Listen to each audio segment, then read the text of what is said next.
that I'm using, and I can just revamp it. And Live streaming is on. Live streaming is on. sweet, okay. And then YouTube starts showing me live streaming I check. So I have YouTube open and I have this open, and it yeah, I could totally do a live stream. All you have to do is gives people the link to what we're recording, and they can listen to it as we record it. But I'd rather not do that for like an interview. Can they also do that on YouTube? Well, like this is streaming to YouTube. No. I know, but so if we give them a link to this, is there also like a YouTube link that we could give them so they can watch it on YouTube? Yeah. Yeah. Okay. Cool. I have I don't know where it is right now. I don't want to have to go through all this, but right. There's a YouTube somewhere. I mean, there's a YouTube link to this. I just don't quite know where it is. Right. Yeah. No. That's fucking definitely an option. Maybe we'll do that for. But I mean, patrons or something. Yeah, but if it's a Q&A type thing, they need to be here to ask the question. That's the only thing. Unless they want to just type it in. Right. Oh, well, anyways, it doesn't make a huge deal. Let's see. Or if they don't want to be here for the Q&A, but they want to watch it. Yeah. Yeah. Well, that's cool. That's a good option. So, I don't know.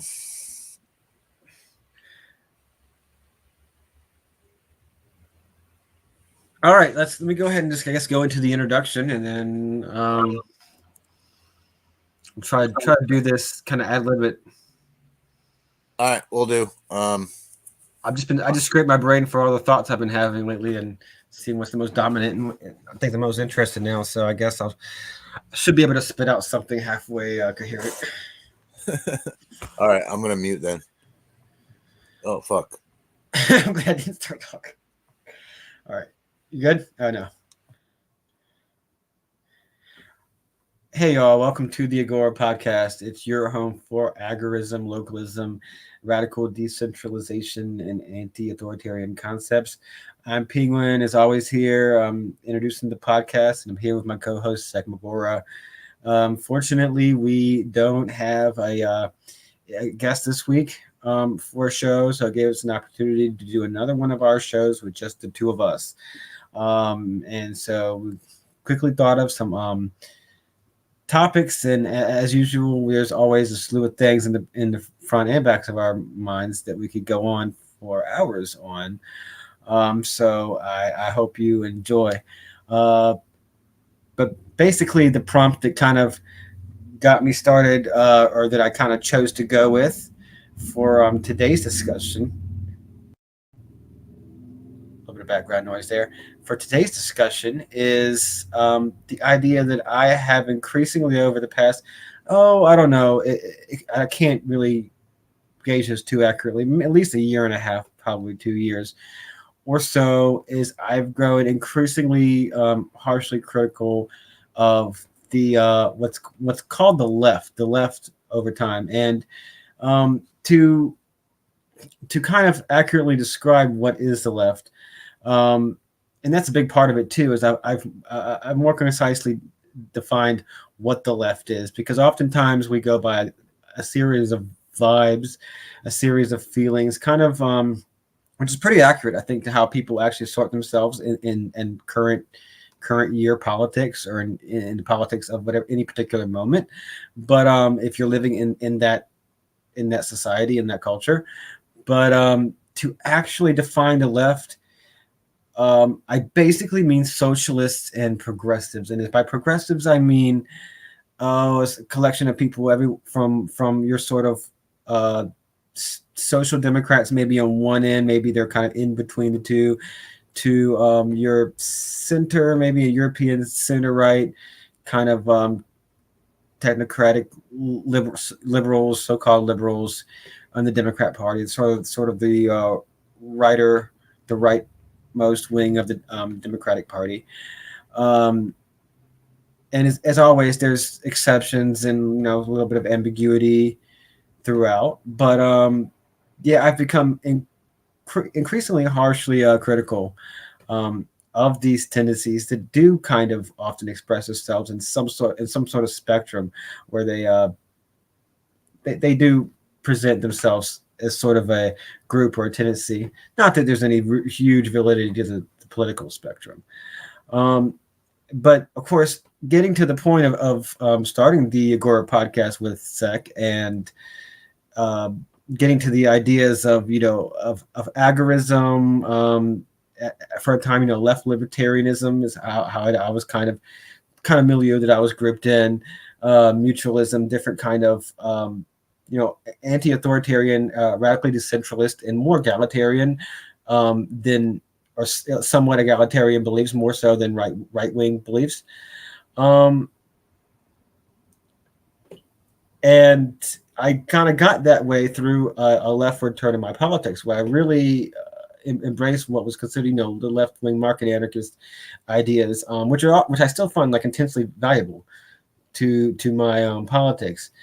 And obviously, there's a lot of back and forth, give and take, and agreement, but also debate with the socialist left, with the so-called left anarchists or socialist anarchists.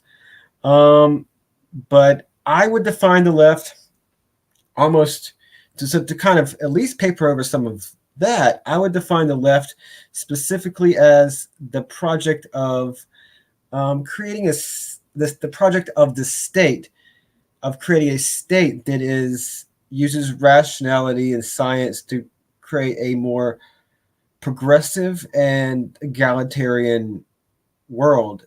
And certainly there are derivations that are heavily decentralist and anti-authoritarian. You can kind of lump the so-called left anarchists, or just anarchists in general, and the libertarian left in that camp. But I'm generally talking about projects of using the state. And as Sec has always said, there is a lot more limited utility in describing radicals along a left-right paradigm, but probably makes more sense to use that on statists. I think that's fine, and I think therefore began recently defining the right as simply the generally the project of the state, a state-oriented project of opposing the left. It's that simple. So whatever the left is composed of at any given time is the organized opposition from various factions kind of forms into the right. And I think that's really accurate, and a lot more accurate than some sort of definition that I was trying to distill over time of what are the actual left-right tendencies, literally to distill them to something I can describe really simply. And the reason that we have trouble in our milieus is that we're generally talking to radicals and people that are not particularly tied to the state or state power. Before I go too often to the rants, I think that there are very valuable critiques of left-wing ideology, socialism, various adjacent ideologies, and progressive ideas that are both from a very valid conservative point of view, in the sense of there are aspects of conservatism that I think you're I came unmuted. A little bit of feedback there. So there's aspects of conservative. Sorry about that. There are aspects of conservative views that are important, in the sense that a tradition of diversity and kind of valuing what works in society, and not necessarily engaging in a constant progress and constant upturn of, there's a conservative philosophy I don't want to go into too much that actually does offer some valid critiques of radicalism. That's really another topic for another day. I think there's actually very non-conservative critiques of socialism and progressivism and their worldviews, as well as their prescriptions. And I think those are worth pointing out, because that they did the work to convince me that really those the left in general, and those factions and the spectrum from one end to the other of that, really have got it, if not all wrong, a lot wrong. Does that make sense so far? Because I know I remember when I got to know you, you had some pretty strong critiques of leftists as well. So here, are we defining I understand what you're defining left as, but are we talking mainly? We're excluding left anarchists in this critique. Is that correct? You know, yeah, as Or much at as least some? even though as well, self-described anarchists, I don't know. There's all sorts of self-described anarchists that seem to love taxation and regulation, but that's a whole, I don't know. But Sure. Yeah. as far as we define them, people that people generally outside of anarchism would call left anarchists, or outside of socialist anarchists and socialist anarchist adjacent places would call left anarchists, because I even have trouble calling them that, but I think people know what we mean. But yeah, I'd kind of exclude those for sure, because we're going back to the French Parliament, right? It's the radicals sat on the left, and the ancien regime, the monarchists, and the clerical whatever people, the old estates, sat on the right. But of course, then comes the idea that, well, Proudhon and Bastiat were in the French Parliament, and they sat on the left. And those are two very different guys as well. Right. I mean, not to get into I hate left and right as terms again, but I mean, there's certain people that would call us leftist, right? So, I think I started this who you're talking about. I'm just having trouble nailing down where the lines end. So basically, you're talking about everybody from Bernie Sanders to Marxists, right? Honestly, I'm talking or about Biden as well. I'm talking about probably, if not including Biden, right, left of Biden, all the way on to, Marxist, Leninists, and such, for sure. Sure, and I understand which anarchists you're talking about, and they have their right wing counterparts, obviously, right? But they absolutely do. Yeah, it's crazy. They are anarchist in name, but they are very ready to just basically adopt social democratic policies. Yes, those people exist as well, and we can lump them in. This is not to include all self-described left anarchists, obviously, or left libertarians at all. But those, I don't want to really include our left-leaning friends in this, because right. I think that it gets murky, and they would have. Well, the reason I wouldn't is honestly because most of our left-leaning friends are going to have a lot of the same and similar critiques as I'm thinking of for this conversation. Oh, exactly. Yeah. Yep. Okay. No, so I know exactly the people you're talking about. All of that makes sense. What is your issue or critique as of late, I guess, because this is something I've noticed you've been having an issue with lately. Yeah, I think I have a problem as obviously a radical decentralist, and sort of, I think it's ebbs and flows, but that's been sort of gaining traction on the right. But as on the flip side of that, as a kind of radical decentralist, my issue with a lot of left-wing ideology, and maybe kind of left liberal tendencies that kind of flow down from where the left had gone for a number of decades, if not centuries, is the idea of reliance on centralism or centralization, central, if not central authority, then central planning. And I think that I know I've seen some comments from our friend of the show, Mutual Aid, that's kind of mentioned that was just something that did happen almost as what you might call an accident of history. The left really embraced centralization as a key concept, obviously not like consciously and all at once, but that tendency for the left to actually embrace centralization has led to, I don't know, the character of both left liberals and social democrats and socialists today, which is a great reason also to exclude some of our more decentralist and anti-authoritarian friends, because outside of those, there's a very strong tendency towards central planning, even when they try to pay, even when some anti-authoritarians try to paper over that with some sort of concept of like decentralized planning or whatever. I don't remember the terminology, but focus on central planning, a focus against obviously markets and against certain freedoms and libertarians, maybe a non-libertarian, explicitly non-libertarian leftism. So focus away from free speech or free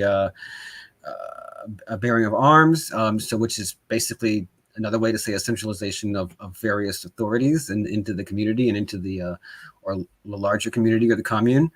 I would also add here organizationalism and Yes. trust in or a promotion of large scale institutions, right? Yes. Go ahead. I think what you see is like you see these tendencies on the far left and in the center left is you see the same tendencies, but just obviously oriented more closely to like status quo, entrenched institutions. So maybe on one of the far left, you'll have like a series of councils and a hierarchy of councils that kind of decide central planning issues maybe democratically because the representatives are voted democratically or however, or the communes are directly democratic in these councils. And then there's bureaucracy, there's various forms of planning and a socialist form of bureaucracy. And then on the center left, you very much see the same kind of counterpart into like large government institutions and bureaucracies, and the trust in those, as well as a trust in experts, a kind of a technocracy idea that I don't know if that comes directly from originally a explicitly left-wing ideology, but it's certainly been, at least as of late, really, I think necessarily picked up by the left. And I think that's because their ideas don't stand a chance of working without kind of putting, kind of capturing the expert class of like social scientists and scientists in general and various people, maybe including some types of economists and not others. And having a back and forth, kind of capturing them in some of the institutions to kind of justify their ideas, and then using them to kind of push those ideas through the governmental system. If that makes any sense. Yeah, it makes perfect sense. And here, while you were talking, it just kind of dawned on me thinking about what you were saying. So there's a split between the people that we're talking about, and you might say the more straight up socialists or Marxists would call the progressives or liberals. They would call them the managerial class for capital, right? So they're I would too. I still cling to that one. I agree. I agree this to be true as well. Now, here's the thing. Even some of these more radical leftists or socialists or Marxists will still adopt these same sort of faith in institutions. They just believe that they want the institution without the capital, right? So they have faith in like large scale or institutions and centralization, same as the progressives do with their they just somehow believe that they could remove capital or from that equation somehow. So they're really almost like this weird inverse of each other. And some might say, all of this is just sort of Christianity without God. And I would kind of agree. No offense to any of our Christian friends, but it's many of the same sort of dogmas, just without the God of Abraham. Okay, I'm curious. Can you expand on that? So if we go back to the Puritans actually created a sort of socialist society in the beginning, and then they almost died and all starved. But the reason for that was they believed they wanted to create a kingdom of heaven on earth. So to do that, you had to be thy brother's keeper. We all had to pool our resources into one central thing. We had to practice asceticism. This is kind of an old trope, and it's very easy shot, but I'll lay it out here. Essentially, all of these are sort of Christian tenets, or at least a certain variety of Christianity. So the idea that we give everything to a large institution and that institution or organization creates the ideal world for the Messiah to return. And you see different sects do this throughout history. And, also, again, they absolutely believe that you are your brother's keeper. So you have to share, it's sort of to each according to their need, and from each according to their ability. And where was I going with that? And so the idea is that they would create paradise on earth for the Messiah to return. Also, you wanted to do away with sort of material possessions, and you were better off by giving back to the community, capital C, rather than keeping for yourself. They tried that early on, and they almost starved and all died during the winter. So the morals are also very much the same. There is just no Godhead.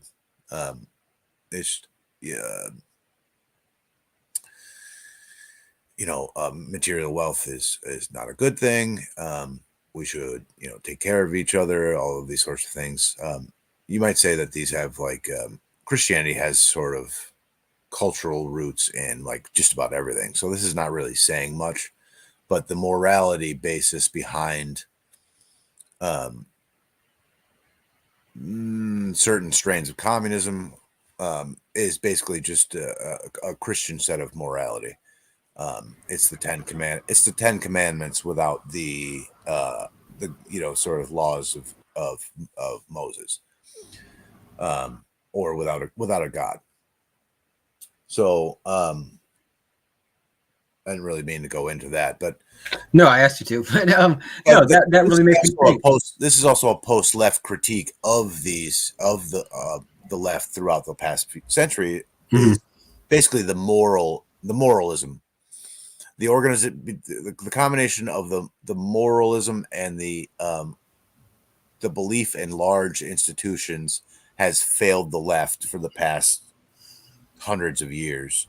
And so the post-left has a whole set of critiques of these, and they're much more decentralist and amoral in their arguments for that reason. Yeah, and I'm not an amoral person. I mean, I'm a person who has a religious faith, but I really do not vibe with the socialist morality, or the morality that's on the left of specifically opposing. I don't know. It's opposing the accumulation of wealth, or the profiting of stuff, or the profiting off of enterprises and industry, in the sense of being industrious. So the accumulation of wealth, the remuneration for your efforts, and the remuneration for based on investments of money or labor or whatever. But the idea of accumulating wealth and material things is considered morally bad, even to the extent that we will really kind of create, at the very least, uncertainty, if not real serious kind of problems, by going into an explicitly anti-market and pro-government direction. So my critiques of neoliberal privatization and big business profiting off of all sorts of things, of developers profiting off the building of more housing stock, big corporations profiting off of, pro-market, I don't know, moves in policy or whatever, or just off the market in general. It's a consequentialist. And I think I've moved to the position where most of my ideas are just basically a consequentialist thing. It creates an elite class oligopoly, and just a lot of hierarchy and a lot of inefficiency, and there's a whole bunch of stuff that's basically the entirety of the stuff we've been talking about on the podcast the whole time. But it's very much consequentialist. I don't like the consequences of these things in the world that's created, but I don't have a moral thing that people shouldn't be making money off of their efforts and their investments. You know what I mean? On an individual level, it's just that this isn't really. That's really not what we have. We have what, I've heard Angela Keaton referred to as right-wing socialism. That's her description of capitalism, and I think that's very much correct from the libertarian usage of the word. But I certainly don't see this. And another thing, I don't see, our system right now of great massive inequalities, especially in terms of the very, very top, like Bernie Sanders would say, the 1% or the top 1% of the 1% or whatever. I don't see those people did not. And it's hard to explain this in specifics, but I think you and I get this very much. Like their accumulation of wealth and power is not the result of fair play or even playing field or a free market economics. No, their wealth comes from sort of economic and political privileges. Especially the higher up you go, the more this is true, right? So I don't have a moral case against that either. I don't need one. I just don't like. For me, it's the consequences as well. I don't like the world that this is produced, and I think we would all be better off if things were different. That to me, it's just whether or not I have like a personal ethical problem with something. I just don't think it is even a necessary argument. More farther than what I just described. I don't like it, and we would all be better off without it. So it's just that's all there is to it for me. But so this is where the sort of the left falls into that trap as well, as they try to make some sort of moral case against, pick whatever it is, some aspect of our current society as sort of an absolute, right? So it's like, I don't know, pick whatever it is, making money for yourself is bad, and that's the root of all evil, and that's why things are the way they are. Well, hey, do you want an actual concrete example? The debate that I've had, like just maddening debate that goes on social media and in a lot of publications and stuff between like various people on housing, on building housing, the NIMBYs, the YIMBYs, the left NIMBYs, and the idea that there are people that call themselves leftists and socialists that will not support zoning reform as part of their package of like really influencing the politics of progressive cities, will not reform and eliminate zoning, like strict zoning regulations, because they will not allow housing stock to be built in cities with massive soaring rents and massive homeless problems. They will not allow housing stock to be built. And I don't know if they're actually literally accelerationists or what, but they're these Jacobin reading leftists that want the only possible solution to be government-run social, what they call social housing, which whenever you see the word social, I just say socialist housing.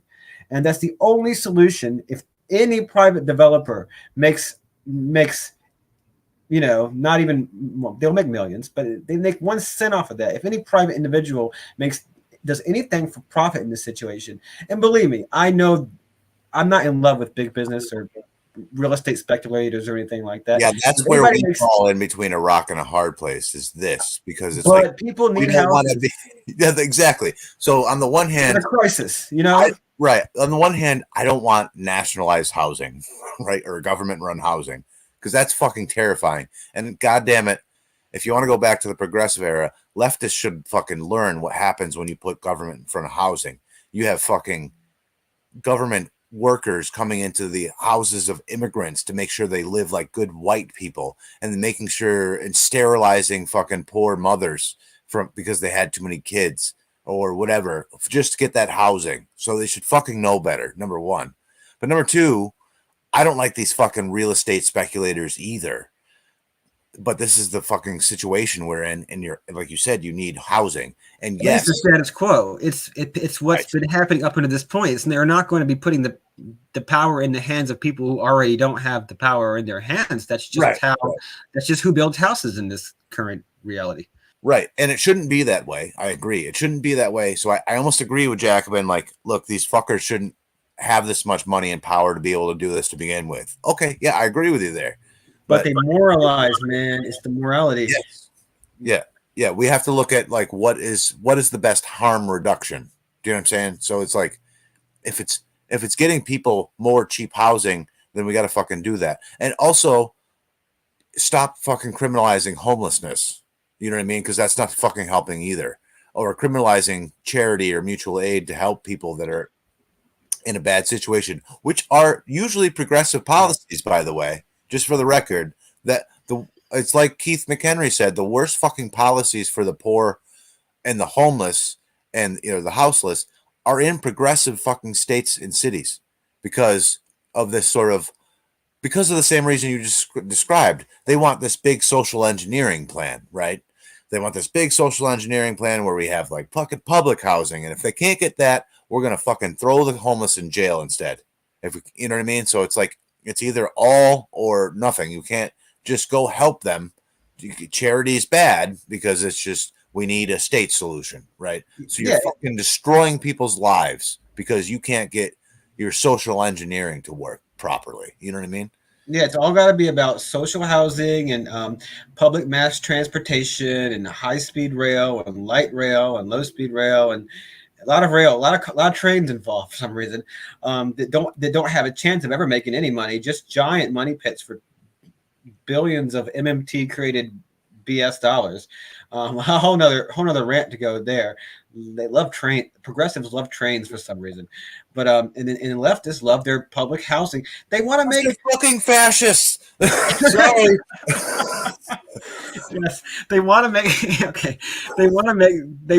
We've had we had the Great Society. We had public housing built all over this country, and it was a disaster. It was one of the worst disasters of like public policy of the late 20th century, and there were plenty, and they want to recreate that. And they almost want to be accelerationists, where they just make things. They turn up the heat so high on people and create so much suffering and homelessness that government has no solution but to just like nationalize, or it wouldn't necessarily be done on a national level, but to create state solutions for directly doing basically commie housing projects policy, just basically recreating the housing policy that I've actually read a little bit about on like long Twitter threads, like the Eastern Bloc and the Soviet Union, and believe me, it doesn't sound fun at all. Holy shit, you sound like fucking the John Birch Society and Cloward and Alex Jones. Have you ever heard the right, the sort of the John Birch, the Scousins and Jones? We should do a show on the Birchers and everything. So I don't know a lot about these guys.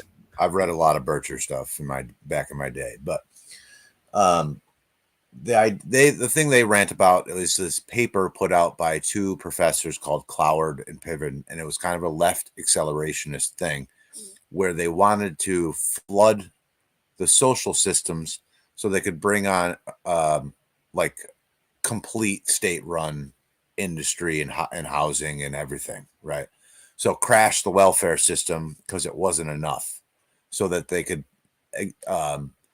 accelerate the housing crisis, so because it wasn't state socialism, which is what they wanted. So the right makes way too much out of this, but what you just described is basically what was in that paper. Yeah, I mean, the players involved are mostly not these people.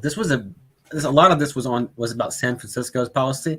I think you can recreate this in different places, especially in California. But to be fair, like to what your point you're making, is that a lot of the players involved, these NIMBYs, we've discussed this on I think the Keith McHenry and some stuff I've listened to, about the fact that a lot of these these NIMBYs and people that are really pushing for housing zoning restrictions and kind of a restriction. Let's just cut down to the chase. I'm a marketer, and all I'm concerned, not in the sense of doing marketing, but I'm a free market guy, and we're talking about marketeer. Is that? Yeah. I just don't like the way that sounds, but it sounds like Mouseketeer, but it does. I'm just concerned with the constriction of the housing supply, just like I'm concerned with the constriction and the scarcity and a lot of things. And regardless of what you want, if you want to constrict that housing supply on people that are already hurting and becoming homeless and everything, and you're terrible person. But most of these people are doing it for their own, personal economic benefit for sure.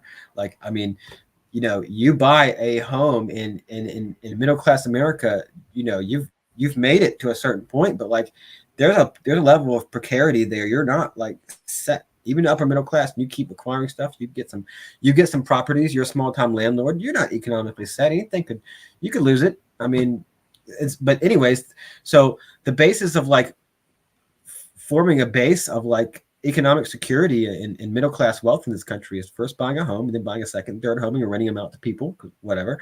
And it's not a moral situation. I don't like that because I think it doesn't create a very good moral society where people can flourish. But we can get into landlordism some other time, some other episode, I guess. But I think we have gotten into landlordism. Go back and listen to our "What Is Property" episode. Yes. And I think economic statism and choice, we went into that as well. Sure we did. Yeah. Oh no, wage labor, purposeful compliance, and something else. We went into. I want to say we went into landlordism on that as well. But so we've done that before. We don't need to do it again. Yeah. Buying a home, investing in buying a home, that's the basis of all the kind of economic security you're offered as a regular middle class, working middle class kind of middle income person in this country. And that's so everyone wants to see their housing values always go up over time. You know what I mean? And by a lot. You have property in a city or any country or anywhere, you're more often than not, your line has been going up, and I mean drastically up, a lot higher than like the market returns would be on longer term investments and everything, which makes sense. But well, where does that come from? That comes from the artificial government restrictions on property that's recreated on the local and state levels all over this country, because that's the policy of trying to create some sort of economic stability for the middle class. Yeah. Also, this NIMBYism. Okay, so it's weird. No, it's not weird. But so let's go back to the progressive era for just a second.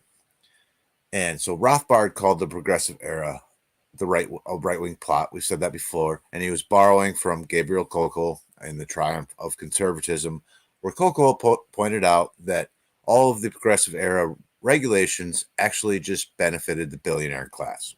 Yeah, just to point out, and I know I've done this before, but is one of have you ever read The Triumph of Progressivism?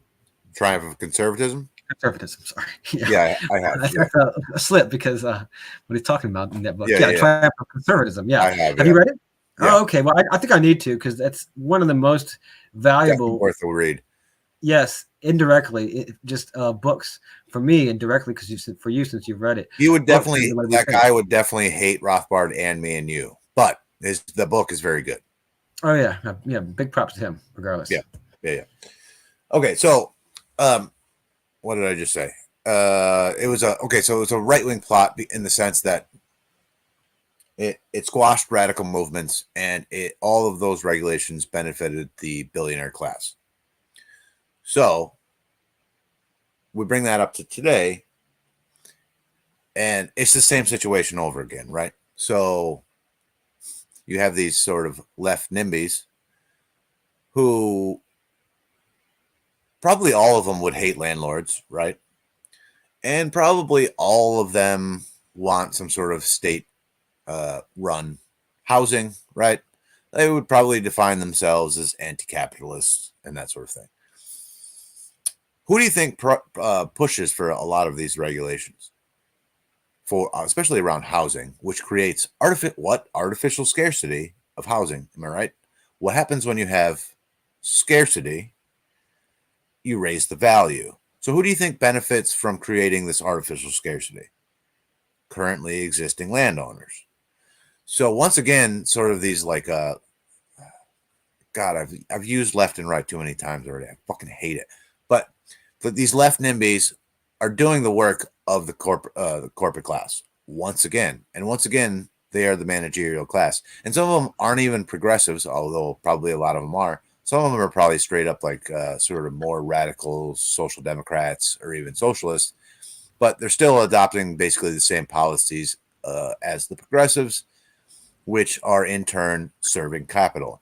Now, before anyone thinks that I'm just taking a shit on progressives or the left and calling them fascists and serving capital, the right does it as well. They just do it in different ways, and they're more,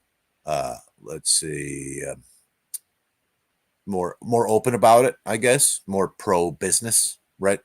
But left does it in a sort of, a social engineering and with sort of kind words and a need to, under the guise of uplifting the poor or helping the poor, when in fact they're essentially serving capital, and even things that you might think are sort of good that in terms of their policies, it is essentially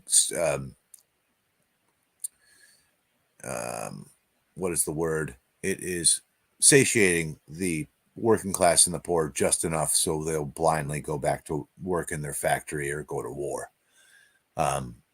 So that is that they are left Hegelian technically, but they are certainly just fascist. And if they're not complete fascist, they are serving big business in their policies. To me, competition, removal of sort of zoning and regulation would disperse and decentralize this wealth and the power that is held. Yes, some fucking millionaire land developer speculator is going to make some fucking money on it in the process, but the long-term effect is going to be a centrifugal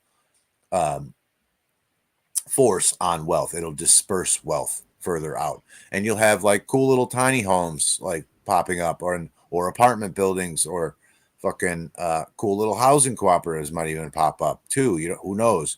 But we won't know until we kind of just let it loose, and people just got to let the chips fall where they may. Yeah. So when I think about how I would like potentially explain this to like a social democrat or something, or the moderate to far left, like I think about it this way. It's like, no, I don't think you understand. When I say I want, privately developed housing, and I want more housing, I don't mean like a little bit. I mean all the way back to its maximum extent. I mean any and every which way, and including less capital intensive and less. I want there to be so much housing that the property values plummet and the rents plummet, and that's it regardless of like morality or whatever. That's the consequentialist effects that I'm after. I really don't care that people are like making private profits on these things. It doesn't. Yes, the overall society that comes from mass landlordism and mass centralization of business and wage labor and stuff. Those aren't moral things that I'm opposing. Those are things that I'm opposing because of for the consequentialist reasons. So I'm certainly not going to disparage anybody trying to make a buck off of that thing on the way to the reality that I want to see. But just to be clear, like I don't want a 10% increase in the housing supply. I mean, it's drastically short of reasonable housing. And I don't care that it's luxury housing, because guess what? That's still increased unless it was like literally all there was ever built. Outside of some extreme scenario, well, there's two things. If it were luxury housing, it would just still lower the price because of market forces that I think we should all have some basic understanding of, but apparently don't, where prices go down as supplies increases, then people will just move up the ladder, which means people with very few options would still have more options, consequentialist thinking. I forgot what the second one was, but yeah, I think it doesn't. I really don't care that the market can choose. Oh, I'm sorry. Yeah. So but the less regulation and the less intervention and putting the finger on the scale that there is, the more that the very simple effects of like direct effects of market participants supplying demand, reacting to demand and increasing supply will occur. So there'll be less intermediaries trying to disrupt that, tried and true kind of cause and effect, thing. So I don't see the reason. I don't see there being a disconnect if the goal truly was to get like heads in beds and to get people in houses. Do you think that's actually the goal? So okay, so all right, so if you go back again, I'll keep going back to history because it fucking never changes for some reason. But you go back to history, and the goal was, in a very weird way, they thought they were going to uplift the poor by creating like this great society. And even before the Great Society, it was it was Wilson and some others, right? So that also included fucking sending, sterilizing the poor and the idiot and people with low IQs and lots of other horrendous fucking policies. So, but the stated goal was we're going to create this great society that that it's going to uplift the poor. All of them were very racist to the man, to the person. Like all of them were very, very racist at that time. So they were talking about white people mostly, and they weren't even talking about Italians. They thought they were like subhuman people. Never mind the black folks and the Jews and stuff. So they're mostly talking about we're going to create a great society for like these, the Anglos, and we're going to make the rest of them at least act as white as they possibly can. So they sent like social workers in your house and be like, oh, it's, you got to live this way and you have to be very pious and this sort of thing. Anyway, so they were fucking fascist then, as far as I'm concerned. But you fast forward today and they're still using sort of the same policies, right? Or at least the same general idea.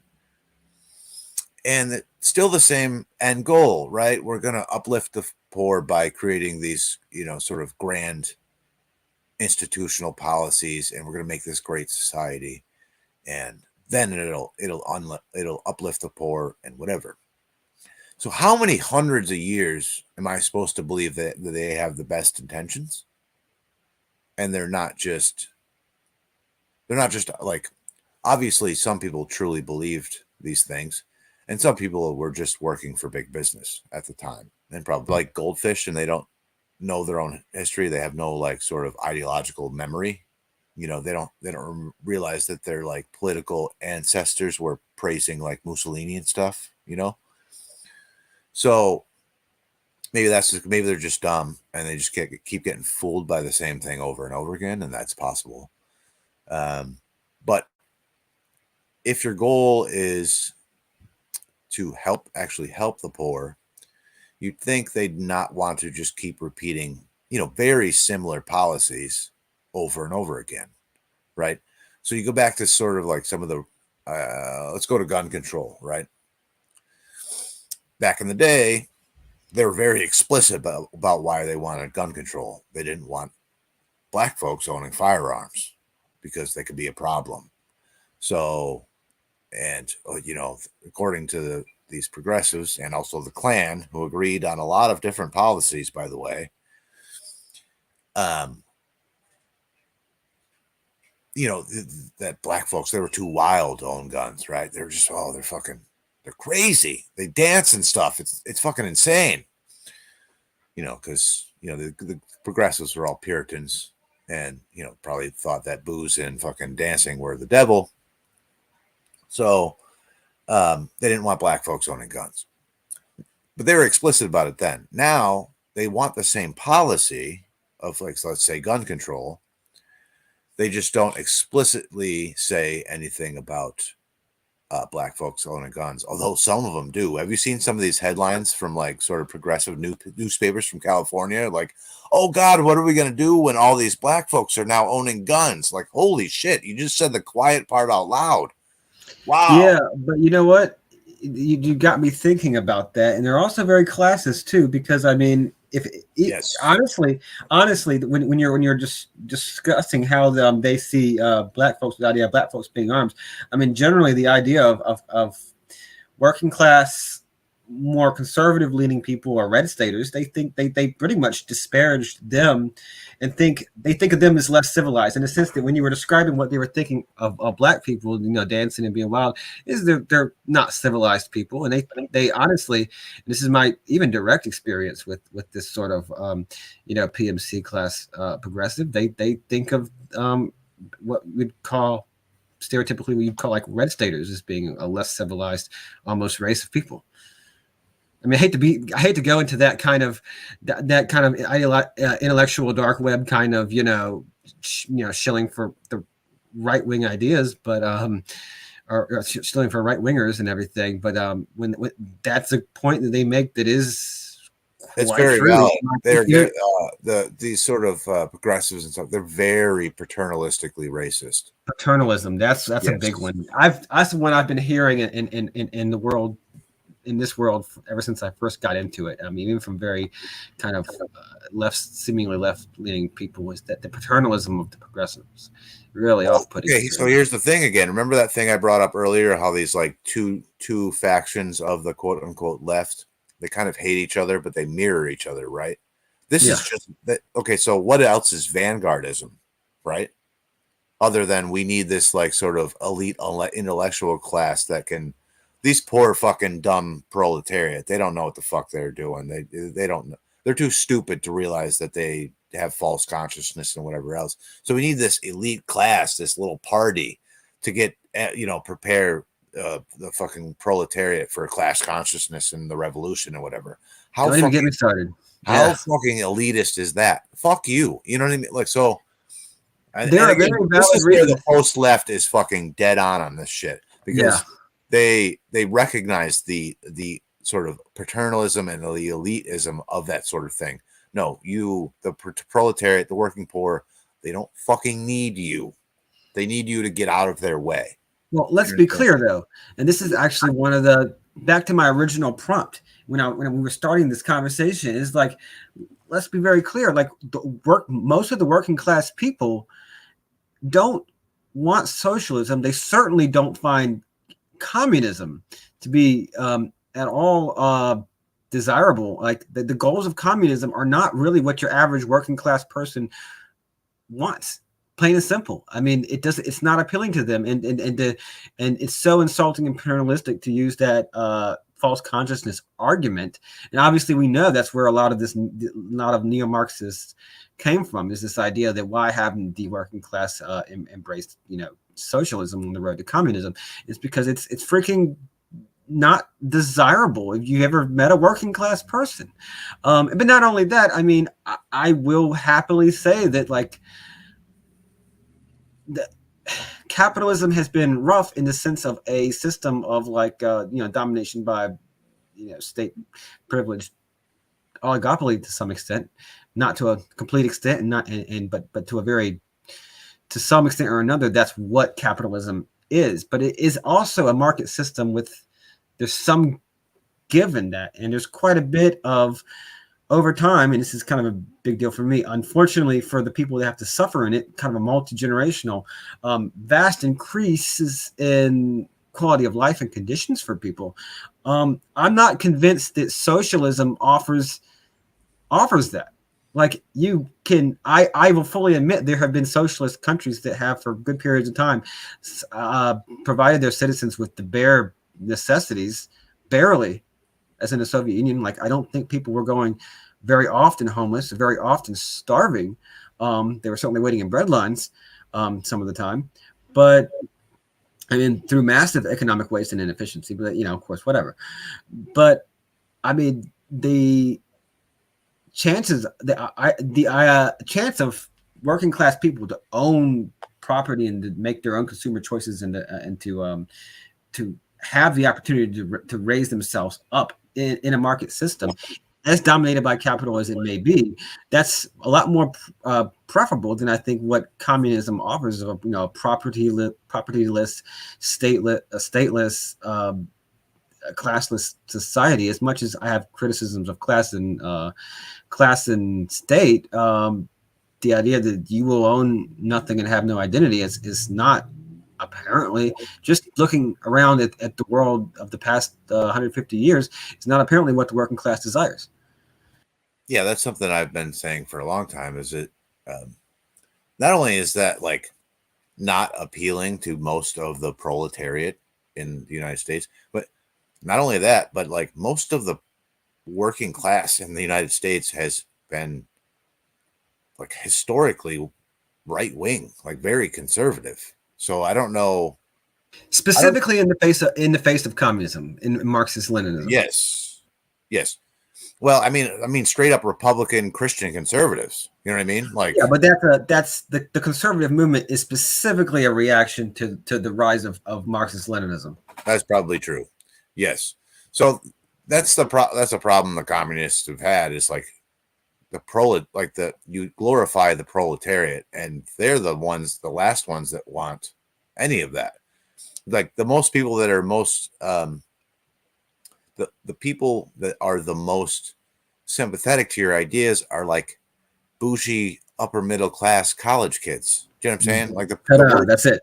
The working people have no interest in that whatsoever. So, but here's the thing: the working class is also very dissatisfied with the system as it currently exists, right? But they just don't want fucking Soviet style communism either. You know what I mean? So it's like honestly, maybe there is some hope in that, in the sense that we can show them a secret third thing, you know. Right. But yeah, that's the it's the fucking ivory tower, like rich bougie fucking college kid who's like preaching how the steel worker should want to adopt an ideology from 200 years ago. You know? Yes. So like that's been what I've been thinking this whole conversation in various points, is like, look, the people in socialist and progressive politics, these politics are overwhelmingly politics of like middle and upper class people. I mean, that's the big problem, at least with America. And honestly, if I had experience in another country, there might be some experience with other movements with other characteristics, but the class background of almost all socialists and progressives in this country are middle class or higher. Yeah. Well, I mean, okay, so think about that for a second, right? What class of people would have the time, the mental capacity, meaning space in their brain that is not filled with other things that they need to worry about, and the comfort to want to have the will and the desire to engage in social engineering for all of society? Is it going to be the poor person that's trying to put fucking food on their table and is just worried about how they're trying to get to their job tomorrow, their car fucking broke down, their kids' education, all of these things that are just, they're filling their brain with the day-to-day, like, you know, most people do. I'm not making any kind of fucking, not saying anything bad about that. It's just like their brain is already worried about other things, like the basic necessities.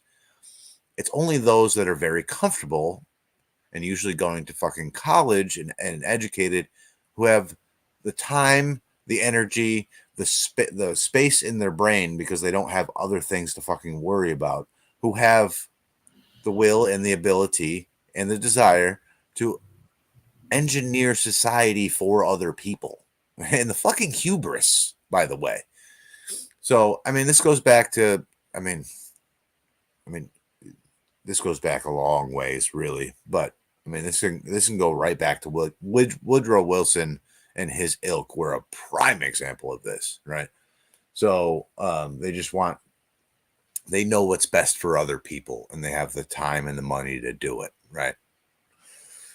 So, so it makes perfect sense that most of these people would be fucking middle class to upper middle class, right? Yeah. So that also, it goes back to our conversation of like various things, but like the housing issue. So the people that would be drastically negatively affected by situation that we were talking about, regardless of which factions are most to blame for this, but the left leaning factions particularly are people who are often like, there are DSA chapters where the average member, like I know this is in like Manhattan or whatever, where like the average member makes over $100,000 a year, which of course, super high cost of living in New York and everything. But like, these people are largely on San Francisco. I'm sure San Francisco DSA would have the same, characteristics and statistics. These people are largely unaffected by their policy prescriptions, so they're not living in the real world here. They're not having to live with this reality, and the problem is that if we abolish capitalism, institute a very socialized, nationalization of industry, a very centrally planned socialist economy. I mean, I stand with, I believe it was Tucker, and this is one of the most important political principles I have. I stand with Benjamin Tucker that would say that he can tolerate capitalism because there's just room in capitalism to either make it, or room to reform, and room to move in the right direction or not. Capitalism to me is not I'm expounding on Tucker's idea. So the capitalism is not a totalizing system. There's room to breathe and move in capitalism. And there's aspects of the free market in capitalism. But a socialist, to move in the direction of socialism, is to move from the status quo arrangement in the very wrong direction.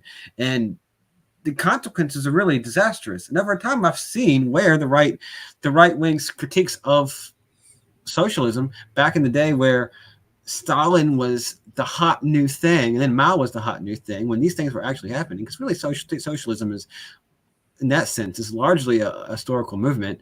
But like in the day where there could have been in a lot of the Western countries like Marxist-Leninist revolutions. There almost was in France, I think, or something. But what am I trying to say? Like, there are real critiques that, like, if we moved in the direction of state socialism, any sort of socialism from the status quo capitalism, it would be a move from something not great into something potentially much worse. So a couple things. Yeah, at least the current system, we have the ability to build something else, right? Whereas like a completely centralized totalitarian state, it would be much harder. That's a good point. We're in a partially centralized system, right? And we're in a partially authoritarian system, but there is always room to breathe and a whole lot of like material comfort for some people, and at least a little bit for everyone else. And other than, so if I'm in a situation where I'm like stranded on a desert island and like, okay, it's an emergency situation, let's ration things, let's pool our resources. But outside of the most drastic situation where your most basic needs are in immediate question, like, I do not want to, just because we know better, for consequentialist reasons, socialism does not facilitate an economy. It wouldn't facilitate an economy of more than, I would say, a dozen people. I mean, a dozen people. The reason property works, some concept of property works, I'm not strict on what that concept is. It is a consequentialist reason because in many cases, just history has proven, or like our experiences have proven, that it works a lot better than common property. That even an occupancy and use property arrangement works a ton better by assigning rights and the ability to people to monopolize the use of the land, even for a certain period. Consequentially, works way better than commons in many situations. And that doesn't mean, enclose everything and give it to the wealthy. Right. By the way, Benjamin Tucker was talking about state socialism. So socialism, sort of a capital S there. But he was you're quoting from Anarchism and State Socialism. Is the name of that book. It's actually not a book. It might be just like a long essay, or article. But it's a great piece. By the way, just to defend some communists, right? So there is there's been a lot of communists, including like contemporaries of Marx and Lenin, who were huge critics of the idea of centralizing everything under the state. They thought this was a fucking terrible idea. Bakunin thought this was a terrible idea. He said Bakunin, yes, I've heard. He said it right to Marx's face. Thought this, he legit said, like, look, if you're going to put everything under the state, you just created a new class, right? You just created a new bourgeois. That's just going to be the state now. So it's not going to be any different. Malatesta said, imposed communism under the state would be the most horrific. What did he say? The most horrendous thing ever seen on this planet, right? Did. Emma Goldman went to fucking Soviet Russia and was like, oh my God, she was like a Marxist Leninist, right? She was also an anarchist, but she was sympathetic to Marxist Leninism. And she went there and she's like, what the fuck? Just like, this is completely awful. And just completely like wrote like several letters to Lenin, like, you're a fucking fascist, just like told him off and really just sort of shied away from any kind of centralization at all after that. Like she became way more sort of, an anarchist without adjectives after that. Very, very highly decentralist. So there's been a ton of good left anarchists or communists, left or ANCOMs. Okay, we're really good on this question. What I've noticed is that they were in the 19th century, and like I mentioned, they do exist now. We've had one of them on our show. They do exist. Sure, but like I mentioned, there was at some point not a single choice, but there was some point where the left seemed to just choose centralization, and I know there's people existed, especially early on in the 19th century, especially. But okay, so let me show you this. This is the right consumed the left a long time ago. Okay. So, all right. So listen, all these things that we talk about during the progressive era, if you go back another 50 years, this was mainstream, like right wing ideology. This was the Republican Party. All this like sort of centralization under a big federal government and large central banking, homogenized economic structure, welfare programs, militarism, large standing military. All of this was the Republican Party through the mid to late 1800s. This is fucking Teddy Roosevelt. This is new nationalism. He wanted to nationalize industry and parks and all this stuff. Big government was a Republican Party thing. The Republican Party, the people who were at the time, the Democrat Party was decentralist. Now, say whatever you want about the Confederacy and the Democratic Party, whatever. But in terms of politics, they wanted a decentralized system, right? Well, there were small D Democrats in an age where, so I heard Professor CJ mentioned this recently, like why trying to explain to his listeners in the contemporary times why like these radicals back in the day were so radical libertarians, very much in the mode of like proto-libertarians, were like so pro-democracy back in the day. Well, because there was no like massive liberal democratic state that was the establishment back then. Democracy was the ultimate check on centralization in the state, and it was for a very long time until, right, I don't know, it got co-opted. It's probably what you're about to say, right? Yes. So, so with Wilson, there was a large faction of people within the Democratic Party who were big fans of a centralized state. All the things I just mentioned, central banking, a centralized a centralized and homogenous economic structure. So we're all doing the same thing. They wanted to nationalize certain aspects of industry, or at least have very cartelized industry, right?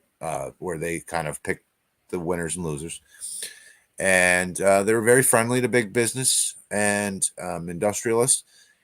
And they're very militarist. Now, if you go back 50 years, that that was just the platform of the Republican Party, that or the what they call the Bull Moose Party. It's the same fucking. It was very little difference between the two. So, what took over what was the progressive era was really just the old Republican Party. What do you call that platform? It was very almost identical. So really, the left got consumed by the right during that time, right Wow. up until the 60s.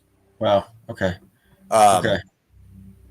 So there what really was no left. You saw a bit of a resurgence of this in the 60s. Hence, new left. Yeah, with it, the new left. You had a lot of the socialists in the 60s, but you also had sort of SDS, and the hippies were a bit more radical, I think, and less organizationalist and regimented, right? Yeah. Well, keep in mind at this time, Mao was still in power in China, and people. Mm-hmm. I always, man, I always have to really kind of. You have to remember when Castro and Che and Mao were when they were still kicking around doing their thing, people really thought that those guys were the future. You read some headlines in like magazines and zines and stuff, and in ways that any sane person other than some real fringe people would never say now. Like, yeah, there was a sort of an idea that these guys were the next big thing, but they clearly, with the body counts becoming apparent, they quickly when those leaders die and their own people disavow them, it's very clear that they weren't the next thing to go. But you got to kind of excuse some of those tendencies in the moment. Yeah, I mean Rothbard praised Mao, and also We have wrote a eulogy for Che. Che, yeah. So, I mean, that's another reason why we have to point that out, because people like Rothbard, but there's a reason. I mean, I think that extends to anybody that kind of thought maybe Mao was a lot of it was probably the radical, rebellious aesthetic, but some of it was mostly they just were seen as standing up to the American empire, right? The sort of the American liberal project, and all of that. They were all the foreign intervention they were doing. Yes, in regards to the Rothbardian and even like right libertarian tendencies towards radical opposition to American imperialism to an extent, they're really not only are they good on that, but they're so good on that they kind of really almost seem to go overboard on that stuff. And I don't want to go into that criticism, but like you can see with Ukraine, they are really, they are really standing up for the Russian side of the story, which I can understand. But it can get a little cringy at times. But I understand where it comes from. If you were Rothbard in the 60s and you were witnessing the global fascist movement of the United States, not even so much at home, but abroad, and the kind of regimes and proxy wars that they were, I've just started coming to understand the scope of the whole project of like from 1945 onwards. Oh, it was so bad. Global fascism pushed by the United States, not within its borders, but everywhere outside the borders. They were funding fascists all over the world, dude.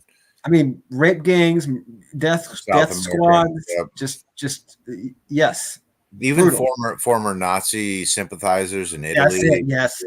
Yeah. They literally took the fascists and Nazis remaining alive in those countries, and they were so opposed to. They were so fascist and right wing that they were, this would be such an exact. I used to hear this and be like, okay, could have been that bad. Patton literally wanted to take the Nazi military, rearm it, and continue pushing eastward to Moscow. Yeah,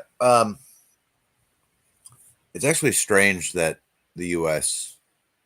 took up the side with the Russians, because they are more, especially at that time and previous, more ideologically akin to the fascists. Yeah. So there's very little difference. Like if you go back again to like the 1800s, like the idea of what Hitler did and calling it the final solution was mirrored off of what the U.S. did to the Native Americans, the indigenous in the U.S., for example, like putting them in camps, stripping them of all their rights and property, violence against them, violence in the streets, all that sort of thing. It was a very, very systematic. Hitler took it to a whole different level, but he took a lot of the same rhetoric and ideas, right? And that's not my whole reason for calling the U.S. fascist. That is just like one small example. Economically speaking, in terms of economic policy and the structure of the economy and the centralization of government at the time, the centralization of the economy, also the weird cartelization between big business and the state, the hyper militarism. I want to point that out. Sort of one last thing. The sort of the state as the manifestation of the collective will really came to the forefront in the United States during this period. And the fascists mostly borrowed from the U.S. and Britain in their setting up their political economy. So the U.S. has been much more like the fascists than they were like the Soviets, right? So it's not a strange thing for them to arm the fascists against the Soviets. It's actually weirder that they took sides with the Soviets against the fascists. And I think there's only one reason for that. And I think it's because the fascists in Europe were autarkic, meaning the United States was a fascist, but they were very internationalist, right, in their economic power. And the fascists in Europe were very much like, we want everything to exist within our borders. So they would close themselves off to global trade, which would affect the U.S. and Britain's economy. And I really think that's the only reason they went into that war. Yeah, I've heard that from Thaddeus Russell and stuff. Yeah, he makes that argument. That's good. Yeah. I think that's a good line of thinking. Of course, when it comes to U.S. financiers definitely financed the rise of Nazis in Germany, and that we could have had a National Socialist regime in the United States. It was very close to happening. I mean, we were much closer to the Italian fascists or the Spanish fascists. Yeah, sure. We're not quite so much like the National Socialist. A fascist. Yeah, I should have said fascist. Yeah, I actually am trying to be, especially with current events. I'm trying to be very careful how I, in my own turns, and my own, the idea of not wanting to fall into the left thing of calling every right winger a fascist when there's actual fascists running around. I'm trying to be very disciplined with how I absolutely. Yeah, the word has no meaning anymore. I agree, but yeah. The lady in Italy is a real fascist. I don't even know if she's that bad. I just know she's an actual fascist. But it can't even have that discussion. But anyway. I know very little about her whatsoever, so I don't know. Yeah. Actually, depending on how that goes, we might even have to do a show on some of that. On Italian politics? Okay. On some of the things coming out of her mouth, man, because it's the kind of thing that could win over some people. Okay. We could be in competition for some of the same people with the rhetoric that's coming out of Really? Okay. I'll have to do a little digging. I saw her make something that everybody was making a big deal about, where she's like, I want to be a strong woman and have a family and blah, blah, blah. And I was like people are like, oh my God, she's so awesome. Like, that just sounds like literally any conservative. Like, I don't understand. Yeah. It's not anything new, I don't know. It's about the financial speculators and bankers. I did see that, and I enjoyed that. And you know what's funny is, okay, so here's the thing. Here's where the left drops the fucking ball again, right? So I agree. Our countries are run by financial speculators, and I would rather our entire economy is not controlled by financial speculators, but ourselves, right? Yeah. But so the left comes in and says, oh, well, she's obviously making anti-Semitic fucking rhetoric. And maybe she is. Maybe she really is using that as code word for Jews, right? But that's not, you can't fucking paint any criticism of financial speculators as anti-Semitic and it's secretly code word for the Jews because that means we Pretty can. anti-Semitic to say that. I know You that's know? seriously. I've said that so many times because this same thing used to happen with Ron Paul, right? And I used to be a fan of Ron Paul. Still am to some degree. So, whenever he talked about the Federal Reserve and the bankers and the financial elite are controlling our economy and our intervention policy and our Fed policy and all this stuff, and the fucking his critics would be like, he's obviously Goldman Sachs is obviously, or bankers is obviously just a code word for Jews, and it's like, wait a minute. It sounds like you just think that all the bankers are Jews. Like he just said bankers. You're the one that brought up Jews. You know what I mean? Like, and listen, maybe these people really are. I'm sure there's some people who use bankers as it's just a code word for Jews. I'm sure that exists. I'm not, but that doesn't discount all criticism of the banking elite. Okay, these people are fucking bastards, right? And they do control the economy, and they do control our foreign policy and all of these sorts of things. And no, they're not all fucking Jews. That's fucking retarded. Sorry, that's ridiculous. A lot of them are Jews. There's a lot of Jews. There's also a lot of old white dudes. There's also a lot of Yale nerds. You know what I mean? Like there's a lot of different fucking. I've never found the outline of a Jewish conspiracy. Like what they're actually where they're meeting and deciding on. How they're going to steer the world's economies with their financial They must be paying off a lot of wasps. You know what I mean? So I don't know if they really are. So no, when I'm talking about bankers, I'm talking about people who fucking control policy and fucking own the world. Okay, their ethnicity is fucking irrelevant to me. Do you know what I mean? It doesn't matter. I don't think they're all Jewish or it's some Jewish conspiracy. That is the stupidest thing. So. They're a very specific class of people. So you get that criticism from the left when they could be being like, no, listen, yes, you're correct about this, but here's why this, and this. No, instead they go, oh, it's obviously just code word for Jews. You're defending. Okay. So now you're criticizing criticism of bankers or like the financial elite. Like how far off the mark of the average person are you? Like everybody knows these bankers are bastards. Do you know what I mean? Like everyone, like your most average person will have that basic opinion that these big banking institutions, they're fucking crooks, criminals, corrupt, and whatever. So, but your answer to any kind of criticism is going to be like, well, obviously that's just an anti-Semitic dog whistle. No, how about you come up with your own better criticism of the financial structure and bankers and whatever. I'll tell you why, and I have no idea what we were talking about like 5 minutes ago. Now I'm lost, but I'll tell you why in regards to this. I like where this is going, and I'll tell you why, because enough of the left has enough of their feet in entrenched power and institutions that now they have to.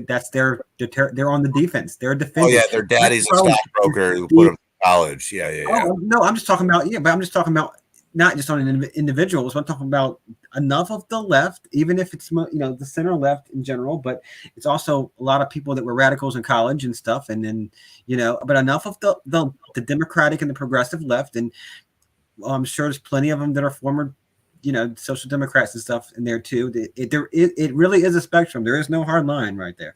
So enough of the left has its feet in control of entrenched institutions in power and government and business, that they are on the defense here. So they have to now defend institutions. They have to now, against a right that's increasingly critical of universities, of banks, of government entities, of the federal government especially.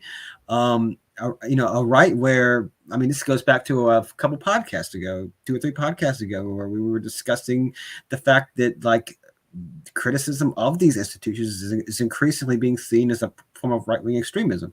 And I think that's not wrong. Like, that's a ton of people that are on the extreme right are absolutely critical of these things.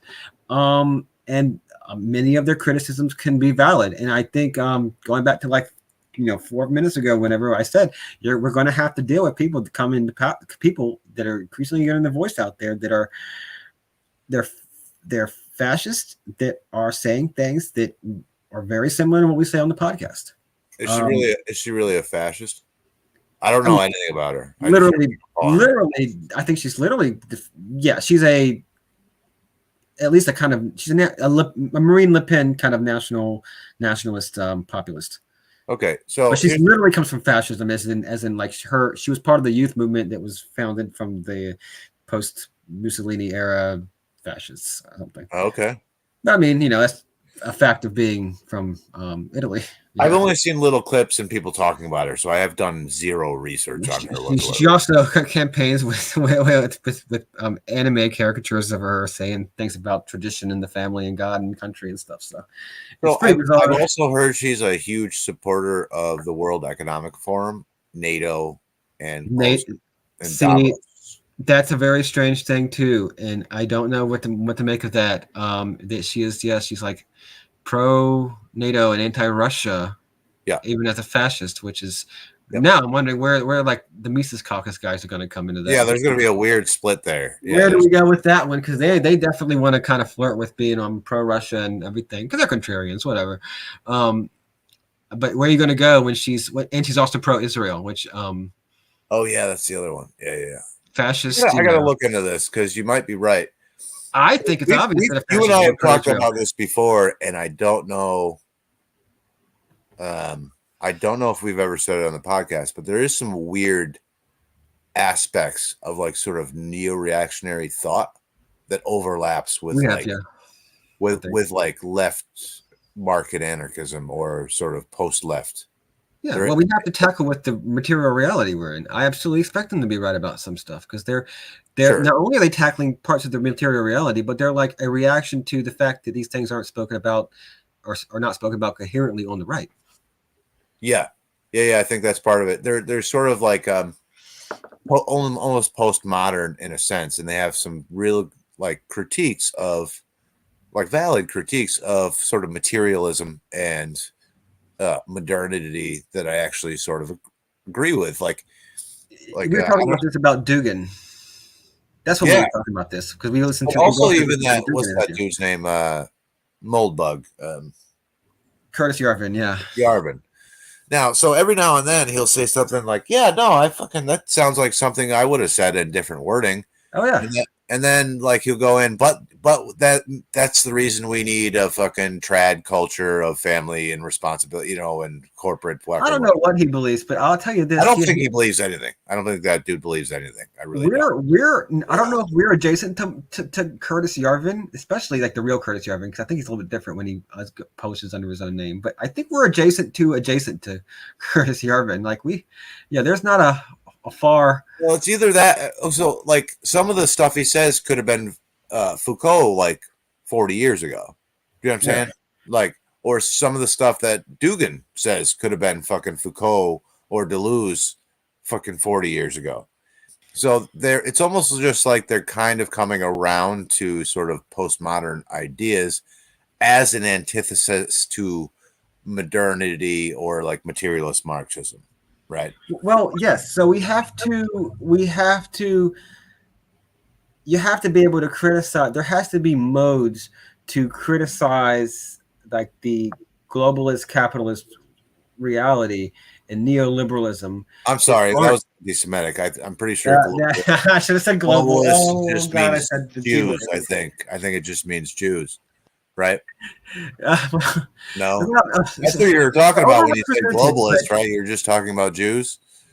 See, that's what I mean. This is the problem. You can't criticize globalist or global capitalism because now, like some idiot on the fucking left. By the way, most of the left used to be fucking anti-world trade, anti-globalist. Well, that's for another story. But now, if you say that some douchebag limousine liberal on the left is going to say that's an anti-Semitic dog whistle. I'm like, they are missing an opportunity to really like get people on their fucking side because this is something that concerns real people. Like it's real problems for real people. Is like, your wealth is being eroded, and it's these global corporations that are like gobbling up all the resources, and you're response to that was like, oh, if you criticize this, then it's obviously just an anti-Semitic. Let's go back to the idea of the whole thing that's supposed to be conservative and reactionary. That I will not live in the pod and I will not eat the bugs. That's like the reactionary cry now. But that's I mean, I'm not going to do that either. I'm not going to do that. Am I conservative reactionary? Well, pretty good, but I am a conservative reactionary if it means you're not a bug eater or a pod dweller. I mean, I know. So that's the thing is, are you gonna draw that line and you're gonna push everybody into that camp? Do you know what I'm saying? Like they're just gonna. So if you're making the case that everyone who criticizes globalism or the World Economic Forum or won't live in a pod or just wants to be the left the fuck alone is some radical conservative neo-reactionary, you're going to push a lot of people in that direction. You know what I'm saying? Like, because like if you keep calling them that, they're like, well, maybe I guess I am. If that's what all these things believe, you know what I mean? Like if that's what it means to be a conservative fucking whatever, that it just means I won't eat bugs. Well, I guess I'm a fucking conservative neo-reactionary then. So you're pushing people in the other direction when you should have a reasonable critique from your own position of these institutions. You should have a reasonable alternative. You shouldn't let the neo-reactionaries be the only ones that are resisting against this sort of thing. Are you fucking out of your mind? Yeah, the strength of all this new rightism and new like the neo-reactionary and this new fringe rightism comes from the idea that we want to. I think that's what I was trying to say before when I said globalist is that we want to criticize like global capital and like this globalism, a combination of like global neoliberalism and World Economic Forum kind of planning and the UN and what all this stuff. I mean, I don't know if it's all concerted conspiracy, but it's certainly something that the average like proletarian person in the industrialized countries seriously does not like. Not so much, especially people that are supposedly right-leaning. And why are they right-leaning? Because there has to be a way to criticize those things that I mentioned without being a commie or a social democrat. Because there was for years, there still is to some degree. I am one of those people. But dude, the people at the WTO riots were not conservatives. They were fucking radical lefties. You know what I mean? They were opposing globalism. There has always been a strain of conservative that has been sort of anti-elitist, anti-globalism. There's definitely always been that. The sort of militia types. They didn't trust the people that didn't trust Bush because he went to Yale. They don't like the rich person that they do work for. You know what I'm saying? Like they just see that as like,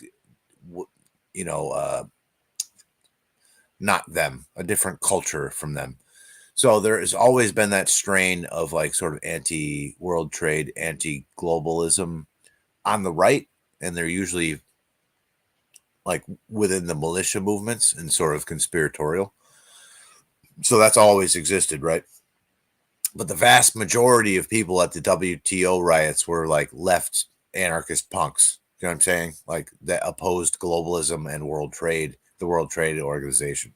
And good for them. But that's not a mass politics. So what's going to happen going forward for you and I is I know you made the reference, the cool reference about us being a mysterious third thing, but unfortunately, just like has been the case in the past, like I'm afraid the mysterious third thing is always going to be the third position. It's going to be fascism because that's the only people that are really speaking out against these things of just regular proletarian issues and their view on politics. I mean, my family's regular proletarian people that have increasingly gone very right wing, but like just these are common positions among proletarian people in the United States, and their views are represented on the right, certainly not on the left, and certainly in the center, especially considered dangerously extremist and borderline terroristic.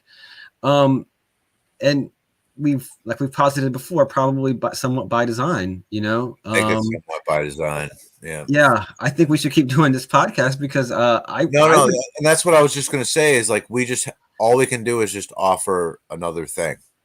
You know what I mean? Another path, another way look, you don't have to go this route. You don't have to.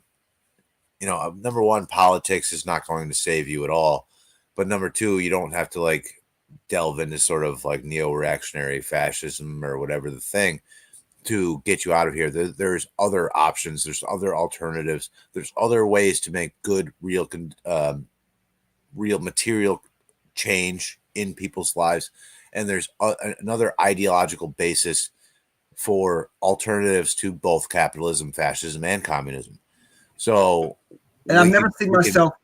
I just want to say I've never seen myself more than right now as being different than the left, because I did come in here from what I consider start this podcast in what I consider a left position, and now I don't see myself not only as part of but like opposed to. Like we are speaking from. I mean, I guess I always kind of thought of this being the correct third position or a correct third position. Also, some very liberal. Radically liberal. I would not call it third position. The correct other position. Other position. We're not third position.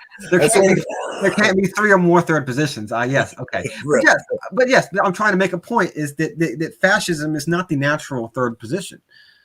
And why would it be? I mean, you know what I mean? Like, I think between us and some very radically liberal anarchistic ideas that are also very not oriented towards like collectivist or socialist leftism, I think we offer a better third.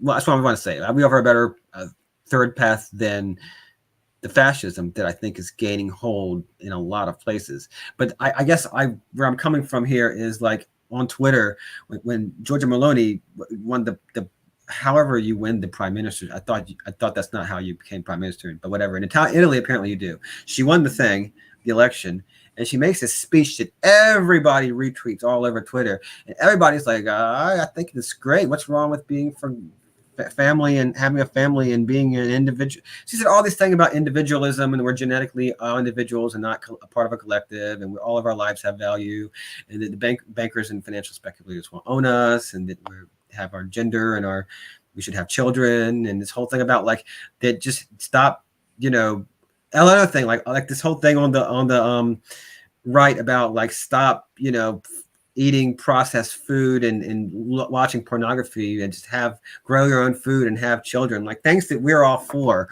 And the natural dynamic, of course, is in the culture war that becomes the right-wing position. The left-wing position naturally becomes anti-natalist and anti-family to an extent. And there's got to be a third orthogonal way that gets you a right angle that gets you out of that back and forth dynamic. Or we're above it.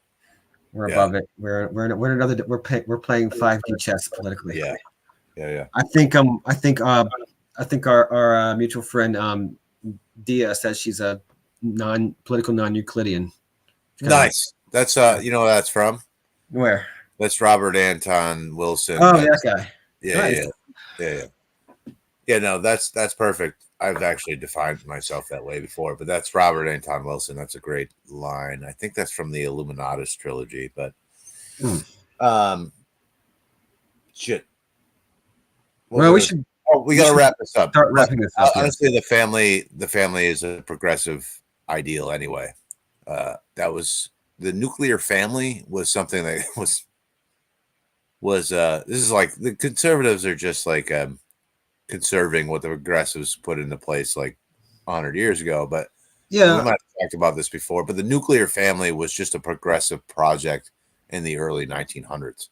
I agree. I fully agree. But I think when we say family and we see this kind of thing about like, we see some kind of basically fascist propaganda about some woman in a house in the countryside with a nice field and trees in the distance, and she's holding a child and she's wearing a floral dress and everything's natural, and there's I guess they're not vaccinated or whatever, and there is a weird neo-reactionary like desire for that sort of idealist lifestyle. Well, what's the ideal neoliberal world? It's a McDonald's, KFC, and you know what I mean, and a Target, and and just paved over concrete the whole way through. Yes, that's why I'm kind of concerned, because it's like they're playing to lose. You know what I'm saying? Like I keep saying, like I don't understand why the left is ceding this Oh my ground. God! They're Yes, playing yes. to lose. I saw a Twitter post today saying that they're basically. It seems like the powers that be are trying to like. It was a specific Minecraft reference. I don't actually play Minecraft, but they're saying that I know enough video games to understand basically what the reference is. They're trying to like spawn farm Hitler too. Like they're trying their best. They're trying to do their best to create the conditions to spawn another Hitler, which in other words means another, global fascist movement. And I think that's exactly. Doesn't it seem like? I don't think that's true, but doesn't it seem like that's what? I mean, if it wasn't true, would it be any different? Oh yeah, I don't think it's conspiracy. But doesn't it seem as if that's what they're trying to do? That's what I'm saying. Like if it wasn't true, like would it be any different? Like if that were true, would it be any different than it is now? Yeah. I guess. Yeah. So I'm increasingly and like, look, man, I'll listen to what a fascist has to. If it's this lady, I mean, I'll listen to a fascist. I'm a lot more open-minded, and I'm farther. You want to do an episode on that? Sure. Let's wait. I'll have to look into her some. Let's wait till more stuff happens, because she just became the leader of the country, and we might get some more juicy stuff happening. But history is unfolding as we speak, so let's give it some time. But excuse me, that might actually splinter the right or the fascist right, because she's obviously not a Duganist, right? Apparently not. She is very much pro-Ukraine, but she's pro all of the other things that the sort of neo-reactionary right likes, right? So you might even have like a giant splinter in that whole movement of, oh God, like neo-reactionaries, but they're also pro-NATO. You know what I mean? And like pro-American imperialism and anti-Putin. And then you have another one that's like pro-Putin and I don't know. Duganist, but they're also neo-reactionary. Like, whoa, that could get bizarre. That might actually just fracture the sort of trad movement entirely, but I don't know. Well, I don't really want to see them in charge of countries, but I don't know if I want to see any of their opposition in charge of countries either. So, No, I don't want any of these people in charge of countries. Yeah. They're all awful. They're all awful. I don't know. Yeah. I mean, there's probably some better than others, and I don't know if any of those people ever get in charge of anything. I mean, yeah. Anyways, we should probably wrap it up. But what did I want to say right before that? I think overall, there's just still plenty more that we haven't got to. There's so much more to say about these topics, but the best thing we can do, I think, is to offer alternative positions to people that would otherwise. Dude, just go to the Twitter post about Giorgia Meloni's acceptance speech, and some other speeches she's made since or around the same time, and to see the comments. People are very, very captivated by her message, and proletarians are very captivated by her messaging, and they're absolutely not captivated by anybody on the left. I can absolutely tell you also, I mean, look at what the left's. Look at what socialism has been redefined as today. It's absolutely, for one thing, none of the rich have to give up any of their privileges. It's all anti-racism being taught in schools, and anti-racist consultants being hired for every institution for like $150K a pop or whatever, and and then everything is just about gender and trans stuff, and not to even get into the culture war reality of it. I mean, clearly proletarians are very opinionated on these issues, but it certainly seems that the left has been captured, and that's become pretty much definitionally what socialism is at this point. And it's absolutely great if you want to create reaction in a way that you would not create a right-wing reaction to a social democratic movement that would criticize corporations and entrenched power. I think you'd get a lot of alliance if you had a socialism that was pushing for criticizing corporation and business interests. Yeah. It's sort of, again, it's just sort of enveloping, like this corporate power is just sort of enveloping the left. It's like you said, like listen, I'm 100% anti-racist, and uh, uh, I'm for the liberation of all people, and especially marginalized groups. Full stop, 100%. But they're fucking turning it into like sort of corporate branding, right? Yeah, Where I wouldn't call you anti-racist because that's pretty much like a trademark almost of like Ibram Kendi and what's the other the white fragility lady, whatever her name is, Robin DiAngelo. Like it's a literal neoliberal religion that is taught in corporate boardrooms all over this see, country. that's not what I'm talking about. I'm It's not not even talking about. interested. I'm okay. Listen, I am against racism. I find it abhorrent and stupid. Okay, Exactly. They've whatever that means. trademarked the term anti. You can't even say anti-racism without. I'm starting to understand why like Because the now right. it's some sort of corporate trademark. Yes, yes, Yes. yeah, right. This is no. That's kind of the point I was making. It's like, listen, I'm against these things, but they're just turning these things into like this weird corporate branding and focus groups and fucking HR departments and whatever the thing, and it's just more profits for corporations for the most part. You know what I mean? So it's like it's just more control. It's now there's no fundamental change in the form. You know, it's just a different face. These corporations were, you know, they would, if the Nazis were in power right now, unpopular in the United States, they'd be fucking putting swastikas all over their shit, and they did during that time.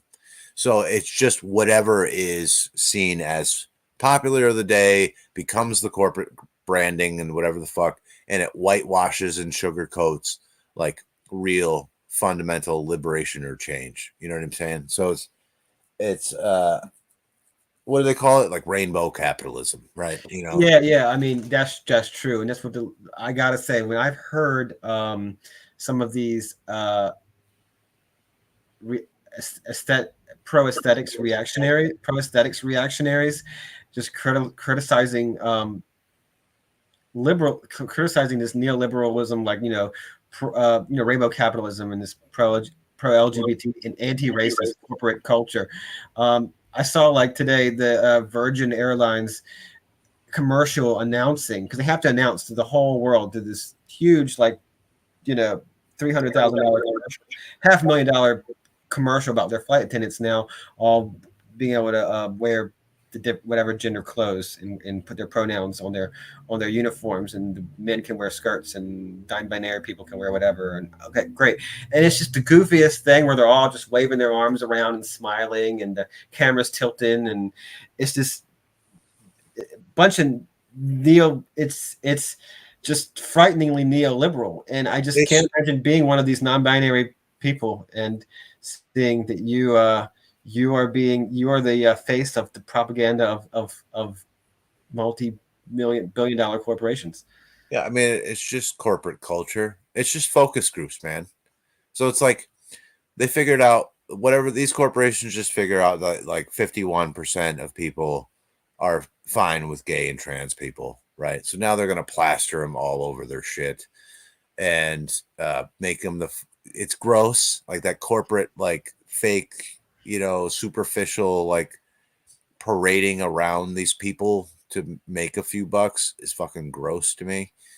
Not because they're gay, because it's just this weird, like, obviously they don't care. Obviously it's fake. It's just to make a buck, right? It's just like sort of weird corporate culture, and they'll say and do whatever they think is the most popular thing.